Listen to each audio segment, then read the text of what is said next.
So, this week we have the Schus and Mitzvah Shem of reading Parshas Tetzaveh. It is also going to be the second of the Arba Parshas Zachor. And of course, that Zachor, we read Zachor for various reasons, but the main reason is it's always the Shabbos before Purim. So I wanted to see if I could draw some connections between Tetzaveh and Zachor and Purim. And I think there's a sort of a theme that came up in my head looking at a couple of things. Hope it makes some sense. We'll see if we can put some things together. So let's start with Parshas Tetzaveh. What's Parshas Tetzaveh about? It follows on last week. It was basically a description of Neki the Mishkan and by extension the Beis Hamikdash, the place where the Shekhinah dwells. And that's what most of Parshas Purim is about, I think, but almost all of it. And then Parshas Tetzaveh begins, interestingly, with a pasuk or two about lighting the menorah, why exactly it's there. Interesting, but we're not going to deal with that tonight. But then it's also, Parshas Tetzaveh has also another famous aspect to it. I don't know if anybody knows. It's famous for... Big Kahuna? What? Big Kahuna? Well, yeah, that's where we're going. But besides that, The washing vessel is called the Kior. Kior is also there. That's true. I was going to go to maybe not non-obvious places. It's supposedly the only parsha that Moshe Rabbeinu name doesn't appear. Oh, that's right. Oh. No, it isn't. He what? There's one or two in It's the not, Bible also Moshe's that name not doesn't mentioned. appear. Yeah. But certainly in the main Torah that doesn't appear. And of course, the first word of it, however, is Be'atah, being you, Moshe. But nevertheless, he doesn't appear in this parsha. So, and that's a little bit related to the theme, which I'm going to get to. See if I'll remember to circle back to that. But basically, the parsha is about mainly the construction of the Bigdei Kahuna, of the clothes of the Kohen, and particularly of the Kohen Gadol. All the Kohanim wore 4 clothes, which were basically an underwear, pants kind of thing, and a konet, which, how do you say that in English? A kaftan? I don't know. Something that basically was Tunic. I don't know. Okay. And a avneit, a belt, and a hat. Okay. In addition, the Kohen Gadol had 4 more, which were the Choshen, first place, the ephod, sort of like an apron that sits on his forehead, and one more. What? What? name tag? Sits, ephod, Choshen, and Me'il, which was sort of like a second tunic made out of blue, and it had the pomegranates on it, and the bells, right? Okay, so we had all those things. Also, his avenate was different than the Kohen. Megan's Kohen's avenate, his hat was different than their hat, but okay, those are the basic clothing. Okay, so why is there such an emphasis on clothing? By the way, they forgot one article of clothing that bothers my wife a lot. Our heels? What? There's no My shoes. heels. No heels. Any shoes. No shoes. No shoes. No shoes. Sit barefoot. Right? What? Tits? Sits they had, but they yeah, but they no shoes, and it troubles her that she's always worried about, because I like walking around barefoot. I guess I'm practicing. Chilly in the winter. Yes. Okay. Especially, and there was a place in the Beis Hamikdash, the Beit Amalek, in which they had a fire going all the time, because I guess it was kind of cold. He was standing out there in the Azara in a Jerusalem winter morning. So you had to come back inside and say that. I'm just quoting you, Lonnie, to say that you were upset that Kohanim didn't have shoes to wear. Okay, but we had the Bigdei Kahuna, so we can go into each one has symbolic value, and I think you know by now that I'm a bit of a fan of Rav Hirsch, and Rav Hirsch, I don't think there's anybody like Rav Hirsch on any of these parshios about Truma, Tetzaveh, and about the Karbanos, and finding out what a lot of what his Torah is about is that the Torah has symbolic value. When one of these Rav Hirsch's writings, if you're familiar, says the collected writings. So if you see this collected writing, he has an entire book on symbolism, the importance of symbols. And basically, symbol idea basically being that when Hashem asked us to put on leather boxes every morning, it only two choices: either he had an interesting sense of humor, or it actually is supposed to mean something, you call something to mind, and when you see it, it's supposed to remind you of something. And so each thing has a symbolic value, etc. So he's very, very into what each thing and each detail of it, what it means, and how we can put that together, etc. Okay, but in general, right? There's one phrase that says, "Why does the Kohen Gadol wear his clothing?" It says, "Vasisa b'dei kodesh le'aron achicha." You should make the b'dei kodesh for Aaron lechavod u'letif'aret. Lechavod u'letif'aret, which I should translate that for his honor and splendor, perhaps. Right? Honor and splendor. Okay. So it's important that he is honored and splendor. So what's that about? Well, first of all, I think we talked about this once, but what exactly is the role of the Kohen Gadol in general, in particular, in the Kohanim in general? They're just like sort of these. What's that about?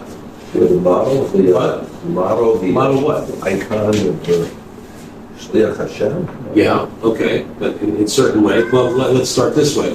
There's a famous Mishnah in Pirkei Avos that says Shlosha Ksarim Hein. There are 3 crowns within the Jewish world. What are the 3 crowns? Torah, kingship, and kahuna. And then, having said that there are 3 crowns, it's the 4th crown, the Keseshem Tov, the Olel Kula, right? The crown of a good day. Okay, but what are those things? And I don't want to get sidetracked on it, but basically the crown of Torah is fairly obvious, right? That the great Talmidei Chachamim or the Sanhedrin, etc., that they're the ones who have the royalty, so to speak, of the Torah, of Hashem, representing to Hashem, Hashem's word to us, being the keepers of our great traditions, etc. Fine.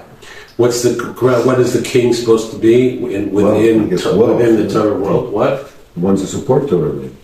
Support Torah, okay, but that's not the king supports Torah so much, even though the government here does. But it's the leader of the people. What? It's a leader of the people, but in a certain way more, I would say, a leader in the, for lack of a better term, the more mundane, secular. He runs the army, makes sure that the trains run on time, make sure that the country, right? It's the executive of country, everything that's Olam Hazed, all the things that have to do with us living in this world and being able to do so successfully. You need somebody to lead that, to hold that. And then the king does that. And the king then, in his persona, the ultimate king is David Amalek, of course, is somebody who serves Hashem. David, of course, was an extremely spiritual person. He's the author of Sefer Tehillim, and one of the great tzaddikim, etc. But his avoda was as a warrior, as a king, as somebody who led people. Who, he was the one who showed the way. So then, what was the role of the Kohen Gadol? That's not Torah, and that's not Melech. Spiritual. Well, king is kind of spiritual. The Torah is kind of spiritual. But you have to define what exactly is the role of the Kohen. What's the role of the Kohen? So yeah, it is spiritual, but I think it's more our avoda Hashem. In not so much in the, as we said, the king is in the more material side. Our avoda Hashem and how we serve Hashem, how we stand and become servants of Hashem. Not so much as a Talmud Chacham. It's a separate role, right? Today they always like to say that Man Malchi Rabbanan, and every time a great rabbi walks in, they say Yom Malgidei Melech. So they like to talk about the king, but it's so that is that aspect of it. But Melech is the Kohen would be somebody who would be the ultimate representative of us serving Hashem. Like certainly in old times, the Kohanim are supposed to be at a level of when you came in, everything about the Beis Hamikdash was supposed to be splendorous. It's supposed to be a beautiful building, beautiful place. The Kohanim, I don't know if in OSHA standards today or DEI standards it would go, or some are done with that. Any Kohen who's even slightly disfigured, you can't be served as a Kohen. Why? Not that we have anything against the people who are disabled, etc. But when a person came from Afula to Yerushalayim and wanted to come and be inspired, right, by his experience of seeing, so everything is supposed to be beautiful and splendorous and just wow, it's so impressive, right? And he's got a guy who's a hunchback who's missing an arm or whatever. It's just something takes away from that, right? Even if he may be takes a little bit away. So he's missing an arm. So as part of that, also they're supposed to be dressed beautifully and the clothes. Right? What? So it's supposed to be dressed well, partially because clothes make the man. That's right. In fact, knowing my wife's wrath, I actually put on a fresh shirt before coming in. A white one? What? A white shirt? Yes, absolutely. But Yellow. oh, this is the yellow one. I didn't get as far as tie, but it's improvement. But we had the clothes make the man in the sense of and something Chatayani Maskir probably wasn't careful enough when I was a rabbi about always dressing the part of how my congregants would like to see their rabbi. That was to my detriment. I should have done that, but there's a certain sense of that there's how a person looks, how a person carries themselves. The big kahuna are supposed to enhance the person's esteem in their eyes. Okay, and the Kohen, when we see the Kohen standing there and serving Hashem, the Kohen, etc., when everybody would stand and you would watch as your korban is being offered, or certainly when we think of the Kohen more than any other time, it's probably at Yom Kippur, right? When the Kohen Gadol is the star of the show and he has to do everything, and he's basically, as even until today, what we try to do when we go on to the Musaf of Yom Kippur, we're trying to sort of place ourselves, imagine ourselves as if we're there and we're counting with him, and we're listening to him and we're bowing down and he would bow down. But we think about that, being there, the Kohen Gadol, not just watching him do his thing, he's representing us. He's our guy. He's our proxy, I don't know what the right word is, right? Our person who's going in there and doing and serving Hashem at the highest level. And that's how he's supposed to be served. Okay, so and he of course on Yom Kippur had special clothing, right? The big lava, where he still had 8. He didn't have 8. He didn't wear the tzitz. Did he wear the choshen? I guess he didn't wear the choshen either. He didn't wear anything gold. So. Can we back up to 4? What? I don't know. I thought the tzitz. I don't know. They had them in the ill. Is he only had 4? I don't really know. He was never allowed to remove the sits. The sits always had to be. Except when he went in once a year. I know he didn't go in with gold. The Gemara goes on a long time about that. Gold was with the golden calf, and gold was therefore, so to speak, prosecutor and saying Katega Nasa Senega, all that kind of stuff.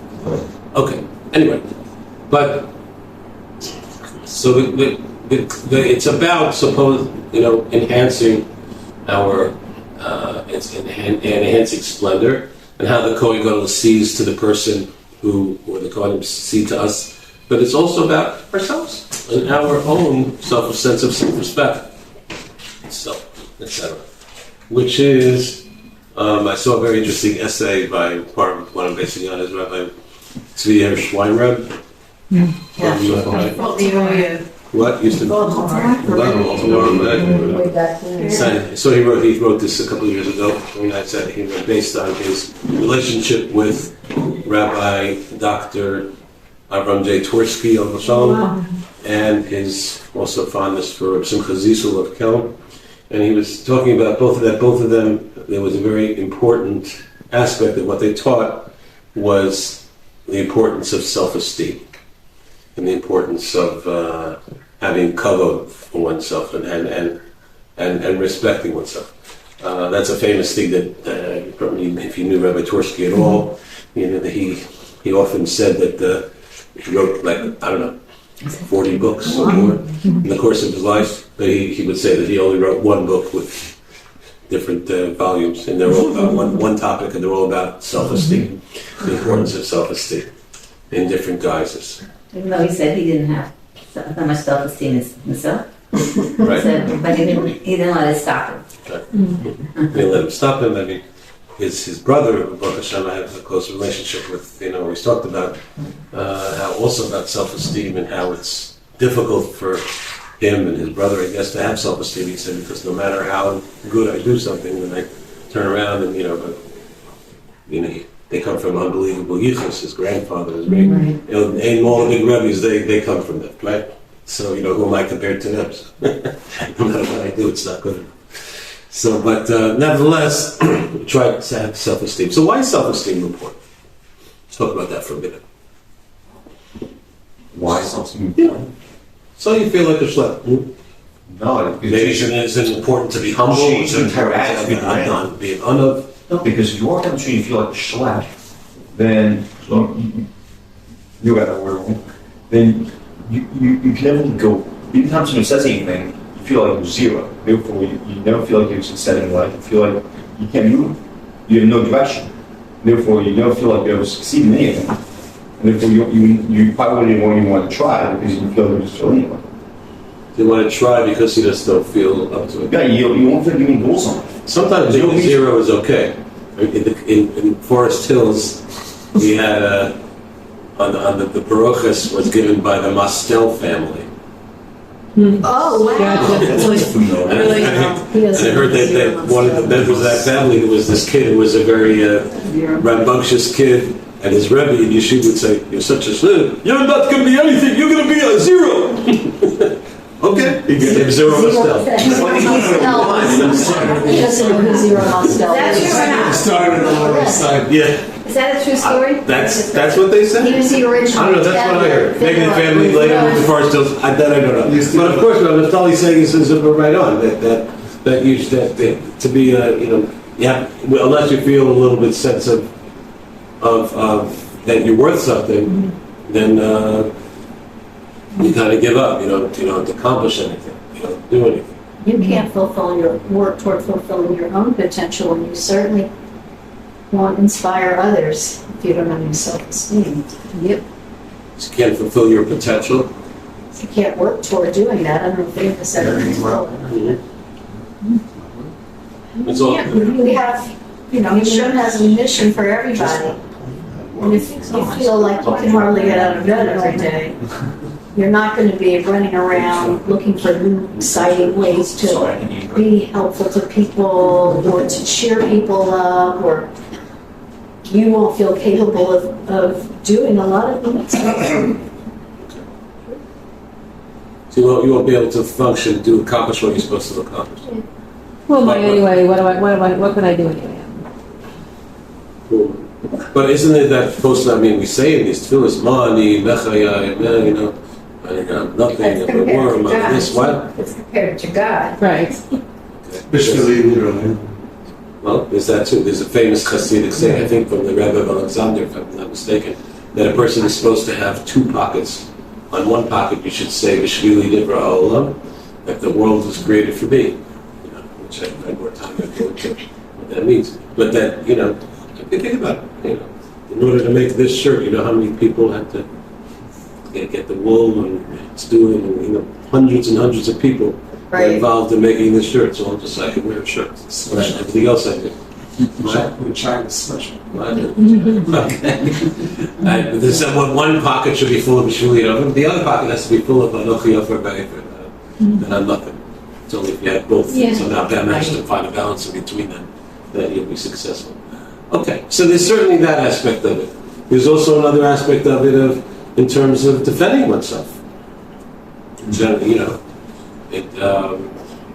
From all kinds of things. One of Rabbi Twersky's books, I forget what the name is, but it's basically about domestic abuse and having, what a problem it is in the Muslim world and the Jewish world, and that people, just allow themselves to be abused and people are abusing, and because people don't have enough self-esteem to stand up and say, you can't treat me like that. That's not who I am. On that level, on the level of nationally, I mean, we could go off on this tangent a long time, but I think first of all, nationally, the state of Israel has to respect itself. I mean, the whole world is telling us that we're murderers and that we're occupiers and that we're, we came here and we're taking away the land of these unfortunate people, etc., and who we think we are. We have to have a lot of national pride.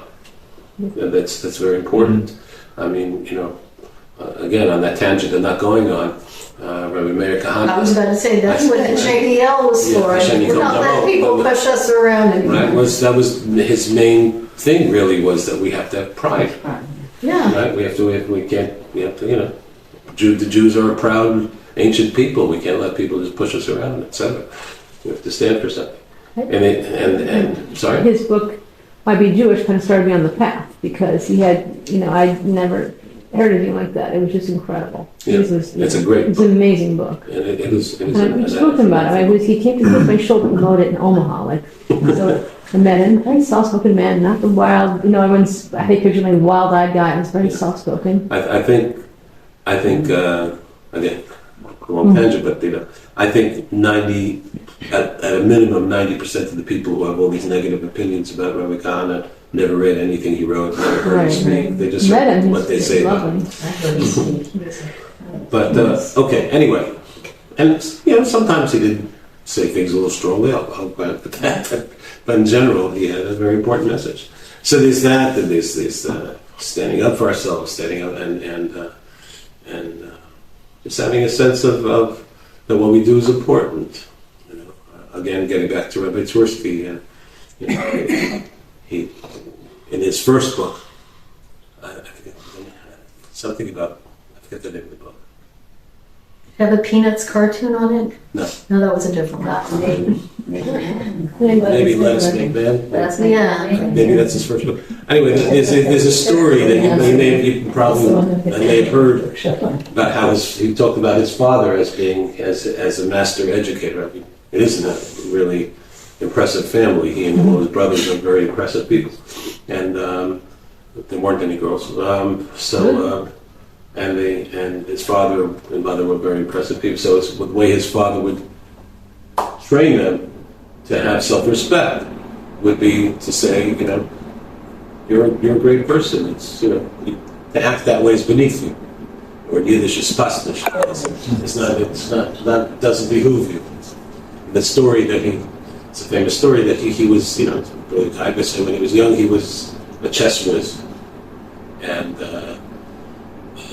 they would have people visiting all the time, coming to Milwaukee, different Mishulachim, other people would come. So one Rosh Hashanah, there was this guy visiting, and then in the afternoon, after all, you're not supposed to sleep on Rosh Hashanah, right? So the guy said, I heard you're a chess whiz. He challenged him to a game of chess. What? Yeah, it was about the Bach. Really? Okay. So his father heard about this. So he got called down to his father's study, and his father was sitting downstairs and involved in whatever great Hasidic rabbis do on a day like Rosh Hashanah, all involved in Kedusha and Tahara, etc. And he knocked on the door and he looked up and he let him stand there for a few minutes. And then he said, Rosh Hashanah, you played chess? Yeah. And let him stand there for a few minutes and he said, did you win? So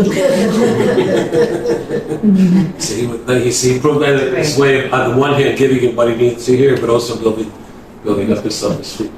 So it's that's good. You get muscle. When you get the muscle, you're able to. So this idea of kavod, etc. Then is a lot of that being this honor and splendor, and there is a certain group of people who, more than any other people on earth, always tried to attack that sense of self-esteem that the Jewish people had.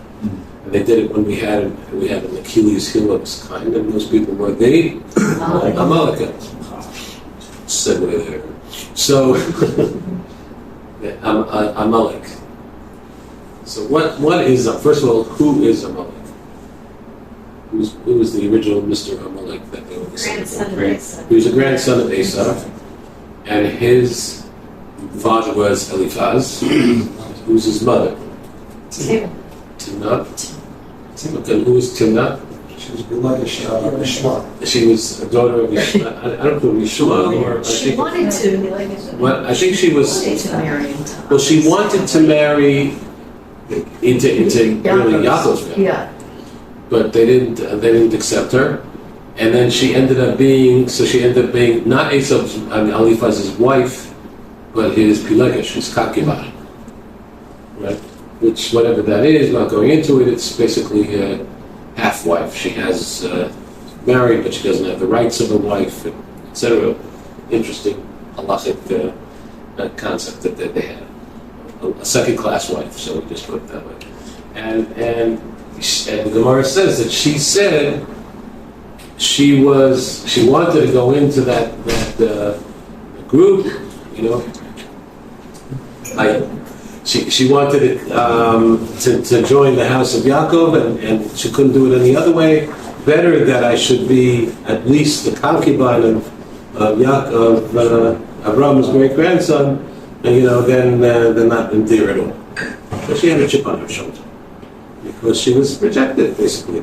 And she ended up being, okay, well, to take you as Esau's son's concubine. You know? Seems terrible. Like, let's do something about Yaakov's wife. What? Oh, Yaakov's family. She looks like a second wife. Yeah. So she had a chip on her shoulder. She felt that she was put down. And that was, Amalek sort of became these people in our tradition. Amalek is always the ones who have, pure hatred, the ones who just, attack for no reason other than hatred. Throughout the history, of course, we don't know who any of the ancient peoples are anymore, ever since the time of Zachor, what they did, they transferred this population to here and that one to there and mixed them all up, etc.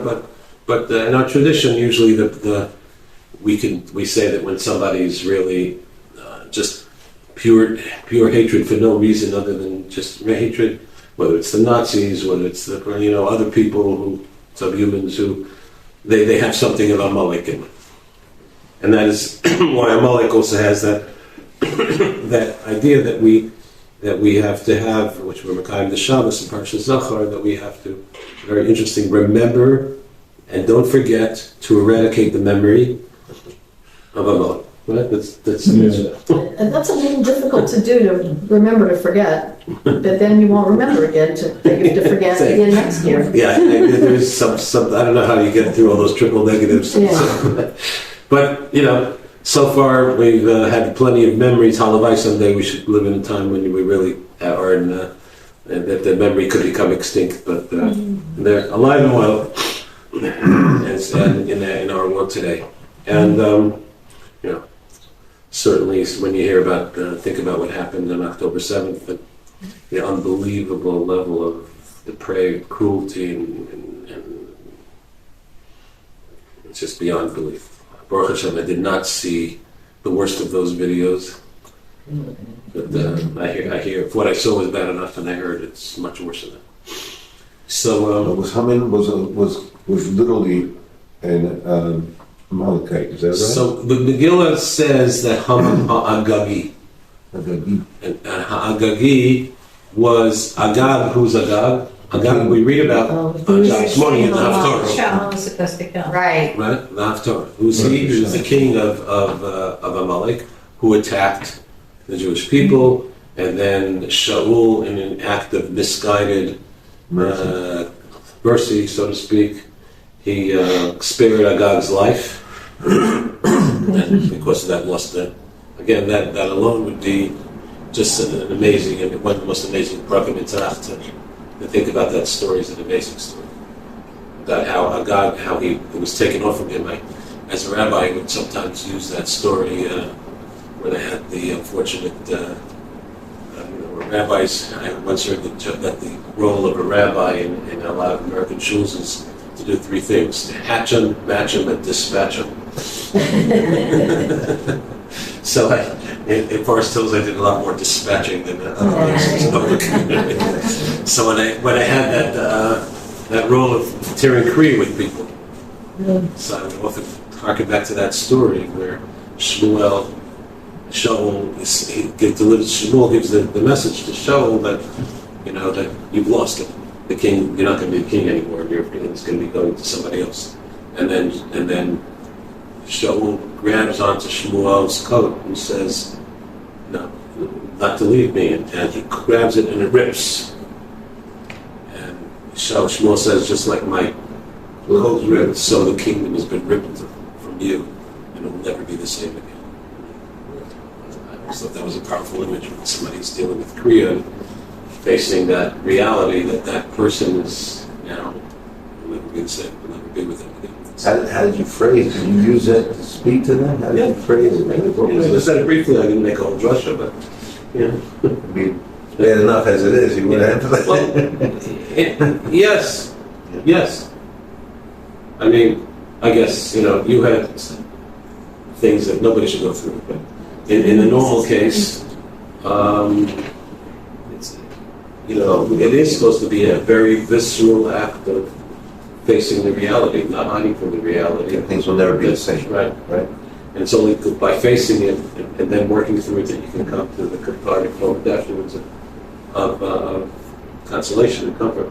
But if you stay in denial, or it's not going to happen. That's tough to have to face it and grip it and say Dayana MS and to accept it. That's part of the process. So, how do we get there? Anyway, so what's the planning to go there today? Amalek. So, getting back to Amalek. So Amalek is the antithesis of when we get filled with Amalek types of things. Okay, then we are in danger of facing the Amaleks. And Chazal often say that especially Rav Zachor talks about it quite at length, that the mitzvah of destroying Amalek, it's one of those mitzvahs that we make a big deal about. Everybody has to hear that mitzvah once a year. It's a mitzvah d'oraisa to hear, and then you wonder, are you actually able to fulfill the mitzvah? Remembering to forget to eradicate the memory of Amalek. Besides all that, you can't do it today. Let's say you knew, this guy down the street was an Amalekite. Are you supposed to go kill him? What's the mitzvah? What? What's the mitzvah? The mitzvah is zechir. Sorry? The mitzvah is zechir. The mitzvah is There is a mitzvah to kill Amalek. Right. I can't do it right now. I have to remember all the time that I have this mitzvah, even though I can't do it. There is maybe a mitzvah, I heard, if you happen to find yourself on a desert island and only you and Amalek are the only one, then you would have the mission to actually kill him. Wow. But usually we should ego, as we say, because we don't want to, start. That's saying the Jews are going around killing people. So if we wouldn't, it's not practical. That's what it is. It's very saying. It's the mitzvah is that we want to eradicate the Amalek idea, so to speak, of the Amalekness, the idea of pure evil. That these kinds of things we need to call it for what it is, as so much is not today. I mean, again, current events and some of the things Trump actually said last night. And we have to. Evil is evil, and you have to call it out for what it is, and you have to get rid of it, and not dance around it. And we have to recognize that there is evil in the world. There is evil, and to take that out. So Rav Zachor takes that to the level of also not only evil, bad people, enemies, Nazis, but also within ourselves. There are sometimes things which are Amalek-like, right?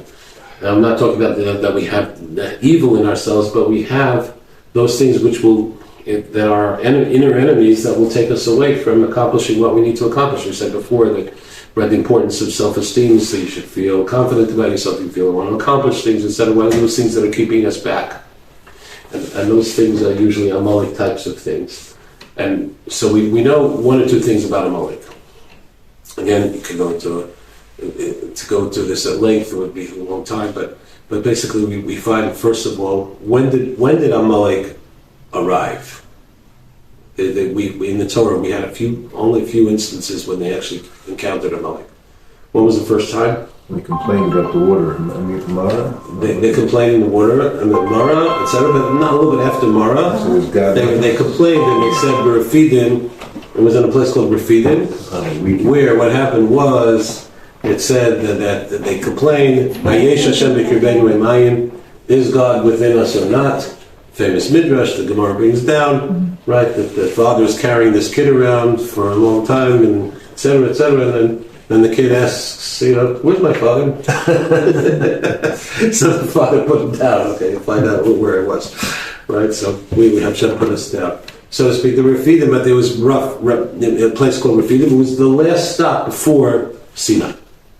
Okay, that's the main thing I want to say. Refidim. And with the last stop before Sinai. When was the next time that we found Amalek? This one's a little more obscure. Everybody knows this one. Just before they went into Eretz Yisrael, after Aaron dies, right? There's a war. It says there was the whole war, that interesting war where they had Ashtaros Kanaim. It says where they came and they hid in the caves, and God moved one side against the other side and crushed it, etc. They were about to go into Eretz Yisrael. And Amalek came to try to prevent that. After he died? What? Aaron. Right? And that happened just before that, and when Aaron died, it says, very interesting, troubling Rashi, it says that they went and that a large part of the people gave up. They wanted to go back to the Mitzrayim, and there was a whole war, and with Shevet Levi, with the other ones, and a lot of people got killed. It was a whole story that's not well known. It's a Rashi in Parshas Chukas. So anyway, but they were about to go to Eretz Yisrael. That's another. The third time, better known, we mentioned it already today in the story of Shaul, right? Where what was then? They had the first king. They were about to establish a kingdom, build a Beis Hamikdash. Amalek. What's the common denominator between all these three? Just before they're finally able to, get to the great thing, Amalek comes in and tries to attack. Before they got Torah, before they entered Israel, before they built the Beis Hamikdash. And that's one of the MOs of Amalek, is every time we feel, okay, I've arrived, here, I can let my guard down, I had my struggles before in Mitzrayim, I'm going through the desert, doing this, doing that, now I arrived, it's time to, sit back and let my guard down, boom, Amalek is at that time. What that means for us, not only physically, is, sometimes we have that in our spiritual sense. Sometimes we feel that we have to struggle against, etc. And now everything's cool. We don't really have to keep our guard up, so to speak, and keep our energy level up. Amalek is going to be there when we feel, that we can let our guard down from things and we can take it easy, etc. And that also fits in with particularly it says they were Refidim. It says, Rashi brings down Refidim. You could construct those letters as Rafu Yadayim. Their hands weakened. Their hands weakened from Torah or whatever it was exactly before they had some Torah before getting Torah, whatever it means. The end of that phrase that they said it's Hashem within us, there was obviously a weakening, and that's when Amalek can come in. So Amalek is in those situations, and Amalek operates by, first of all, having us in that sense of weakness, but also in that sense of, if we read in Parshas Zachor, it says, Asher korcha baderech, vayizaneg b'cha kol avnecha shalim lacharecha v'ata'ayet v'yageh v'lo yireh Elokim. Asher korcha baderech literally means they met you on the way, right? Korcha from Mikret. Okay, and vayizaneg b'cha kol avnecha shalim lacharecha, they managed to, the zanev, the same word as a zanav, which is a tail.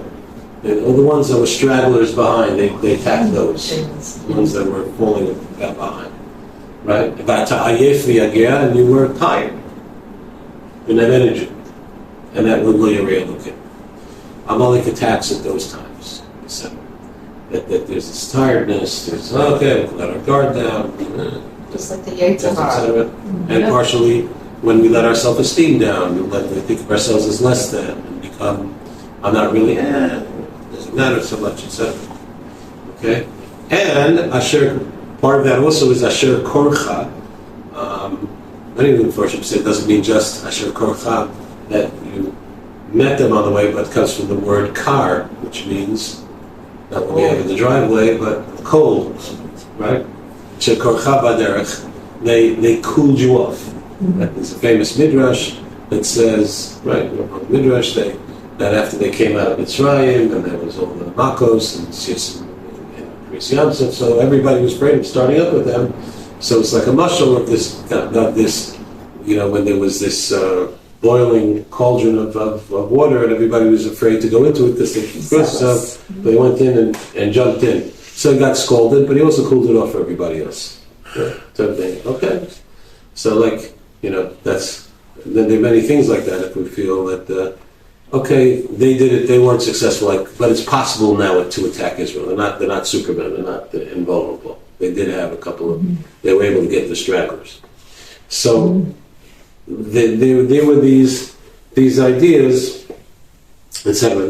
So they come when we're not standing up with kabod of tifaret for our glory, for our honor, for standing for who we are, and when our service of Hashem becomes cold, becomes not full of the passion it ought to have, not full of the excitement that it ought to have, with a brand, with a nishmak, to use some Yiddish words, right? It's when it becomes perfunctory and just getting through, going through the motions, etc. Those are and when we're not proud to be Jews, etc. Things don't last long. There's a very famous word that Rabbi Moshe Feinstein used to say, that he said that what caused the fact that most of the Jews who came to America in the 1920s, 30s, 40s were at some level Shabbos, Kashrus, etc. And in one generation, virtually all of the next generation left it all. Right? So, for various reasons, Shabbos was a big problem, then Kashrus was a big problem. They said the biggest problem then was because too many Jews always used to say, it's schwer zu sein, difficult to be Jewish. So hard, it's hard to keep Shabbos, it's hard to do this, it's hard to that. And too many kids got the message, you know what? So hard, why bother? Especially because most of them didn't go to yeshiva, they went to public school, and they went to here, and they went to there. So why bother? But he said they should have said it's good to sein, right? That it's important. It's great. It's wonderful. It's a passion. That would have, and that's the few people who were able to do something like people like my father-in-law was close talmid of Rav Shraga Feigl Ben Milovich, who was he was known for being a very passionate teacher and being able to inject his students with a love and a passion for Yiddishkeit and Torah, etc. That was the only thing that could counteract it and get past that. So that's the others. When it's cold and dispassionate, etc. Then Amalek has plenty of room to grow. And just to conclude, I think this, of course, leads us into the Purim story, because in Purim we read Parshat Zachor before Purim, partially because Haman came from Amalek. But that's just because of Haman's ethos. That's, I don't think, enough of a reason for making such a big deal. But there's a big connection between Amalek and Purim, and between these ideas in Purim. Because what happened in the Purim story, first of all? Right? First of all, it's interesting that, I should say this. Well, I'll start from this idea. There's an interesting question that Gemara raises, which is Why don't we say Hallel on Purim? Question, I don't know. What? I don't know. Say Hallel on Shlomish, we say Hallel. If it's because it was, post-biblical, with Hanukkah, so they say Hallel, so what? I'm not going to talk about Yom Ha'atzmaut, Because of the destruction. What? Because of destruction of people? What? Because people were being destroyed? Okay, so So Pesach as long as also. they were also. Oh, yeah, I mean, that was casting Shira. The Malach was in Shira, but they couldn't, because Shira were being That's killed. okay. But we do say we say half Hallel on most of Pesach because we say Hallel. Smar gives 3 reasons. First reason is very interesting reason. It says that the Megillah is Hallel. It's a different form of Hallel, which has actually all sorts of interesting halachic kind of connotations. Some, if you somehow were stuck somewhere where you don't have a Megillah, I think according to the Chassam Sofer, if I'm not mistaken, he said you should say Hallel with the bracha instead of the Megillah. I don't agree with him, but that Megillah is Hallel. I think it's because before it was tefillah also. Before it was like tefillah, no? It's like Tefillah, the It's like Megillah. tefillah. Like I don't know, once like no, like the Megillah is like it's similar to tefillah in the sense that it's like halal. It's therefore you only need Okay. I think ultimately because the Megillah shows There are the tefillahs there, but greatness, certainly Esther would not and Mordechai would not. shows the greatness of Hashem, Yeah. even when things look so dire, that Hashem can make anything happen. So that's another reason. That's one reason it's brought down. The second reason I'm not sure. What it is. Does it happen in Chutz La'aretz? Does it happen in Chutz? I told you some of the Jewish people. Pesach happened also in Chutz La'aretz. But it wasn't in But that was before Mount Torah. Yeah, I think that is the second reason. The third reason is a very interesting reason. It says because Akate Avdei Achashverosh, because we are still servants of Achashverosh. Well, that's a very interesting idea. After all, Achashverosh is long gone. Nobody heard of him today. In fact, they say that's one of the Purim jokes. They say at the beginning of the bill, they say Vayibi me Achashverosh. Who? Achashverosh.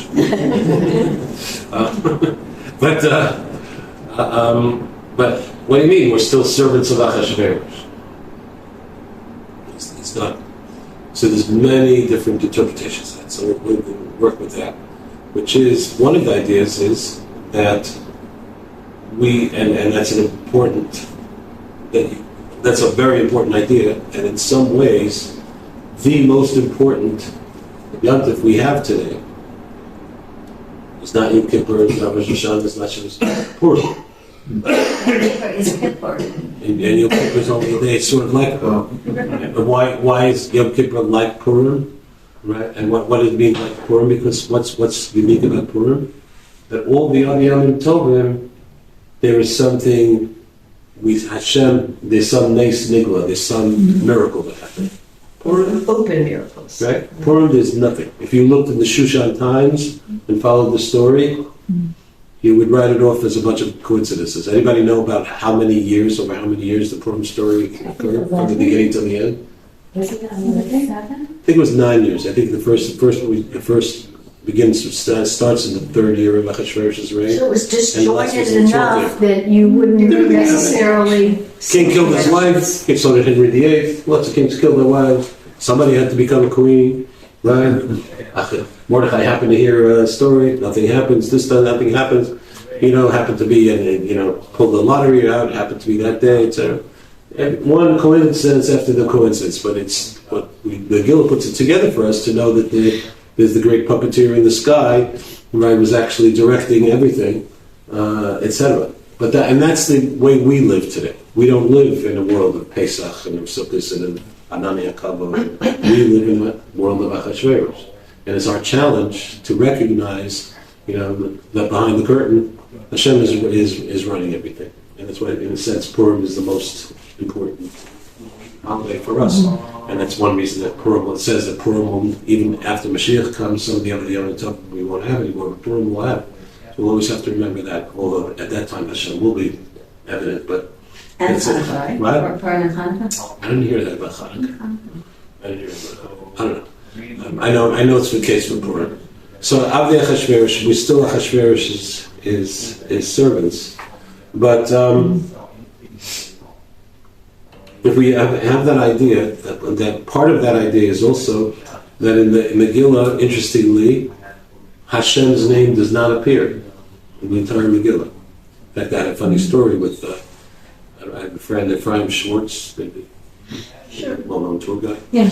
Right? So when we were together in Seattle, he ran a Purim Torah reading in a local community center thing. Right? And they had a whole thing, the party, they advertised, etc. And then somebody who was not one of his friends decided to ruin it by telling the authorities that Rabbi Schwartz is running this religious event, and the community center is not supposed to have any religious events. So they called him down and said, we're going to have to cancel it. So they said, no, it's not religious, it's cultural. Right? What do you mean? Aren't you going to take a scroll and read it, etc.? No. It's a cultural thing. In fact, God's name doesn't even appear once in the whole thing. That carried the day. So, the idea that Purim you could look at and ignore HaKadosh Baruch Hu. Our challenge is to find HaKadosh Baruch Hu in it. And that's part, and that's the reason partially where that they got into the problem was there was this Amalek kinds of things going on. First of all, it says the famous idea: why did this happen? Why were the Jews targeted for destruction? So the famous idea, everybody knows, Chazal says, because they enjoyed the Seudah of Achashverosh. Achashverosh made this unbelievable party, 180 days. Does anybody make a party like that today? What's that? Half a year. Just partying and partying and partying. It's amazing, right? And they invited the Jews to come, and they came. So that therefore they were sentenced to death. So the question is, okay, it wasn't a good thing, but The smaller party that they went to, the second party, they went to that too, right? I'm not sure if it was this party or that party, but the fact that they went to the party, that's why they were targeted for destruction. What could I ask?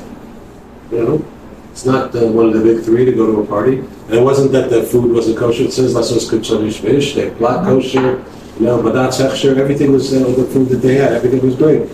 So what was wrong with what they went to the party? Fasana says, it says not that they went to the party. They enjoyed it. Right? So what's wrong with enjoying it? If you're going, there's a famous Yiddish, not religious statement says if you can eat chazer, at least enjoy it. That's not. But this wasn't the case of that, but rather, what was that party about? What was Achashverosh celebrating? it's not Jewish. It was. Invasion. He was celebrating that he became a king, but also that this was the end of Jewish sovereignty. Right? It says that the kelim should use kelim of the Beis Hamikdash in this party, and in fact, running late on it, but it's interesting to note that when did the Purim story actually happen? It started after they had started to rebuild the second Beis Hamikdash, right? And the 10 sons of Haman were sent over there to stop it, right? This is after Koresh, to stop it, and now from now on, no more Beis Hamikdash. The Jews ain't going back. We're having a party to remember the ancient, extinct people of Judea that are not going back there anymore, etc. And we're going to celebrate that. We're going to party, and we're going to invite the Jews to come here who live with us to show that they're now loyal citizens of Persia and they're not going anywhere. Right? And the Jews came, and they enjoyed it. Right? The party about their own self-destructions of people. That was the opposite of self-esteem, of national pride, of etc. This was Did they know perfect example of going along. Right? What the king had in mind to celebrate? It says that he used the best. He did, yeah, He dressed like a Kohen Gadol. Did the Chachamim go? No, I'm more older. Chacham did not go. I don't know if the Chachamim went, they didn't go. Mordechai didn't go. I'm not sure which Chacham went, they didn't go. But that was a big thing. I mean, it was like, unfortunately, so you can point to many examples today of self-hating Jews who are, our worst enemies. Yeah. And that's what was going on. So it was a complete rafu yadayim of weakening, of coldness about Judaism, etc. Right? And that was that was the problem. So what happened was the way it was fixed was reigniting the passion. First of all, Mordechai stood there, right, and refused to bow. A question I'm sure all of us have had: why? Why would he stand there? You know, he doesn't want to bow down to Haman. Got it. He doesn't want to bow. So go sit in the next medrash. Where should you go sit in the street when you know Haman's going to go by, right? And just get just inside him. It's like, you know, poking the why would you want to do that? He could have been killed immediately. What? He could have been killed for that. Yeah. Because he could have, okay, he knew he wasn't going to be killed because he had this whole interest in the past with Haman, but still, of course, it says every time Haman saw him, that got him more furious and angry, and said, why do that? But that was part of his idea was that the problem was the Jews had lost their sense of their spine, their being able to stand up, and they're able to be proud of themselves. And Mordechai, I'm not, lo yichra, lo yishtach, I don't care about, you know, they're not going to tell you what to do. He wanted to restore that to the Jewish people. And then also, the idea was, Haman said about the Jewish people that they were farad, they were separated, they were fighting, they didn't like each other. All the mitzvahs of Purim, all four of them. Megillah is supposed to be read together with a big crowd as possible. All of them ideas to bring people together, to take pride in being Jewish, to think about even the most unfortunate among us. Not that's a really not well-known halacha that you're supposed to spend more on matanas lavyonim than on mishloach manos. That the idea is to bring people together, and to even the most unfortunate to have that restore their sense of worth and pride, etc. Those are the kinds of things that are the antidote of Amalek. But unfortunately, we're still sort of suffering from this malaise that we didn't completely get, but once we are able to someday, Mitzvah full of Jewish pride, etc., and finally throw off the Golos then for ourselves, that's Baruch Hashem. Bring us back, and we finish with all these people, should be arrogant. Amen. Amen.